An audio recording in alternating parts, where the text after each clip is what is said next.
Hey, I'm Jeff and welcome back to another video. About 3 months ago, I decided to hack off almost all of the branches on this little jade plant right here for a couple of reasons. If you don't routinely prune your jade plant, which I haven't done much with this one, then over time the branches will start to grow, and as it grows, sometimes it'll lose the leaves along the branch itself, causing it to look a little bit long and leggy. And that's the case, or that's what happened with this one. The branches just look a little bit stretched out. So I decided to take some drastic measures and cut off all the branches on this one, just in hopes that I can kind of restart or reset that top canopy just so it can be a little bit more dense. Now, the other reason why I want to do this prune is I like to push the limits of all my plants on this channel and then show that to you. Light pruning of jade plants will not harm it, and as you'll see here in a second, I did a very hard prune on it, basically, like I said, cut off all the branches, and it still responds very well. Now, I'm not saying that you need to go out and chop off every branch on your tree. Sometimes it might require only a light prune. That's actually what I recommend when you first start pruning a plant, is just do a very small area, just like on one stem, cut it off, and then you can see how it responds. It just kind of builds confidence as well, because it can be quite intimidating pruning a jade plant, because like myself, when I first started out, you think you're going to harm it or you're going to kill it, but in fact you do quite the opposite. And you can see right here is where I made one of the cuts, and you got this nice fresh green healthy looking leaves coming out on the ends of the stem or the branch there. So whenever you make a cut, it will produce 2 branches. So that's how you can basically get the plant to look a little bit fuller, is by making a cut, and then it'll branch out. So as these continue to grow, then I will cut these back, these new branches right here. So I'll cut them back and then they will branch as well. And then hopefully I can get that dense canopy again. Right here, I'm not liking the way it looks. This is just kind of one awkward branch. So I might cut this off entirely, but I'll show you. If you haven't seen any of my other pruning videos, basically all you do is take your pruning shears, find an area in between 2 nodes. So this little line is a node and that line is a node. I like to keep it about 2 or 3 nodes. So I'm going to cut right there, and you simply just slice it off like that, and you will get some new branches from the end of the stump. Now, this freshly cut part right here, that will dry up and fall off, and then in probably a few weeks you'll start to see these little nubs on the end of the branch there. Something similar to this. This is how they start. They just look like cute little Shrek ears. I think it's pretty neat, and eventually it'll start to push out branches like these. Another thing that I've noticed over the years is sometimes you will get older leaves that just look a little crusty. So I don't know if you can see it here or not, but this leaf right here, it starts to get a little bit of, I guess, corking. That's what the process of going from a green stem like that to a woody portion, that is called corking. Sometimes I notice a little bit of that on the leaves here as well, and they just look old, they look crusty.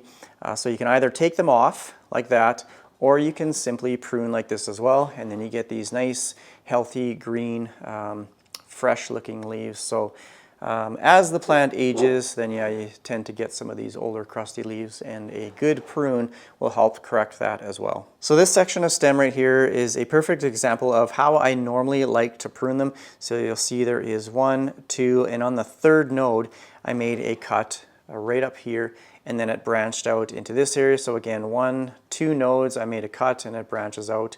1, 2, 3 nodes and it branches out, and that's how I like to manipulate, I guess, the growth of the plant. Now I'm just kind of looking up at this area right here. So 1, 2, 3, that was the 4th node. I might actually just cut this back again, even though it's got some new growth up here. Long term, this is going to look like a very kind of stretched out leafless portion. So I'm actually going to cut this back to maybe right here for now, and I'll leave this one. And then, yeah, I think I'll leave the rest for now. So this one has 2 nodes. It's already starting to get a little bit of corking up there. And this one actually only produced 1 branch. So I'm going to cut that back to right here, just so you can see. Something like that. And then that way, it should produce a branch with 2 branches. So the next thing I want to do is remove all this crusty, just compact succulent soil from the root ball here. and I want to put it in something a little bit more gritty. Now I've been waiting for this to come in the mail. This is VeryPlants succulent mix. It's basically just a very kind of rocky, gritty mixture. I've been transferring all my succulents and cacti into this soil. It's extremely well draining, and so far it's been working out with my other jade plants that have been in it. So I'm going to spray off the soil, scrape away as much as I can, and then I'll be potting it up in this new mixture. Okay, I have it in this large tub here, and yes, I do have a garden hose in my basement. Normally I like to do this outside, but since I have this larger container, the plant's not super huge, then I can use my garden hose downstairs here. So just to kind of loosen up the soil, you can use an instrument like a pencil, a knife, or even just spray off the soil as best as you can. I'm going to switch it to the jet setting, and hopefully I don't get dirt and water everywhere, but I'm just going to spray off as much soil as I can, and then I will take this outside and I will dump it in with the rest of the garden plants and trees and stuff. I want to try and keep as much of the root system intact as possible. I've done some pretty hard root prunes in the past. I might actually take this outside just to, oops, I lost a leaf. Knocked a leaf off. Not good. Okay, so it ended up being a lot easier taking it outside and spraying it off. So this is what the root system of a jade plant looks like. They are very thin, fibrous roots, so they have a very small root structure with a lot of these little fibrous roots. So now I'm going to be using the same pot, or the same size pot, something like that, and then all I'm going to do is just put in the new succulent soil. So I just want to clean this one out here because there's a little bit of dirt in the bottom here first. This is what the succulent mix looks like. It's just a kind of a mixture of just some gritty rock. I'm going to be putting a couple little pieces of wood chips at the bottom of the pot, just so all of the succulent soil doesn't run out the bottom whenever I give it some water. You can use like little plastic mesh. You can use coffee filters, all that kind of stuff. I'm just using a couple little pieces of wood chips. Okay, now maybe put a little bit more at the bottom. This stuff is really dusty as well, so make sure that you take the appropriate measures, like if you're wearing a mask or something like that, do it outside. And then afterwards, I'm going to give this a quick rinse just to help kind of wash off all that dust, and then hopefully just settle the soil here as well, making sure that it stays upright and in the center. So I like to just hold on to the stem and just dump in the mixture. You can shake it, you can tap it, or you can use a pencil just to help poke down all the rocks around the root ball there. I have a little bit left in this bag, and then I'm going to open up the other one.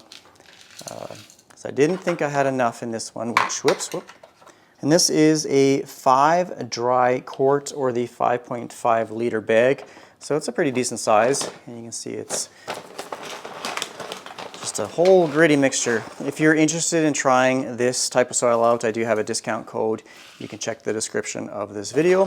They also have orchid mix, which I haven't tried yet, and then they have their aeroid soil. So I'm just going to push all that down. This is leaning a little bit, so just help settle it. Make sure it's in the middle and not leaning towards one side, because as this continues to grow, you don't want the plant leaning to one side because it will flop over. And I just want to show how quickly this stuff runs right through to the bottom. So I'm just going to soak this like that, rinsing off the rocks, and then just settling the soil. And it should flow out the bottom just like that. You should see no standing water on the top, and it just flows like a faucet.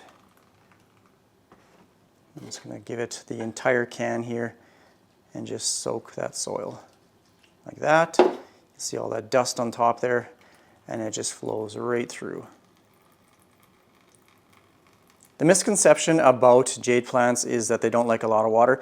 They don't like to sit in soggy soil, so that's why it's almost imperative that you have this type of mixture, a specific cactus or succulent soil. It's formulated for that very quick drainage. You can Like I can keep giving this plant can after can, and it's not going to overwater it. When you run into overwatering issues, it's when the soil doesn't dry out fast enough. So using an appropriate soil in an appropriate pot, as well as giving the plant adequate light, is how you grow these plants long term without ever getting root rot. So I'm just going to let that kind of soak through, and then I will place it back upstairs. This one is under both natural and artificial light, and it absolutely loves that spot. So I think that's going to be pretty much it for today's video. I hope you found it useful, and hope it gives you a little bit of confidence and encouragement that whenever you prune your plant, it's going to respond with some new growth, some branches, all that kind of stuff. Now, it's probably not going to look the greatest if you do like a hard prune like this. Sometimes you might have a little bit of pruner's remorse until it starts to grow out, and then you can see just how it responds to the pruning. So thanks for watching this video. Take care, everyone. Bye.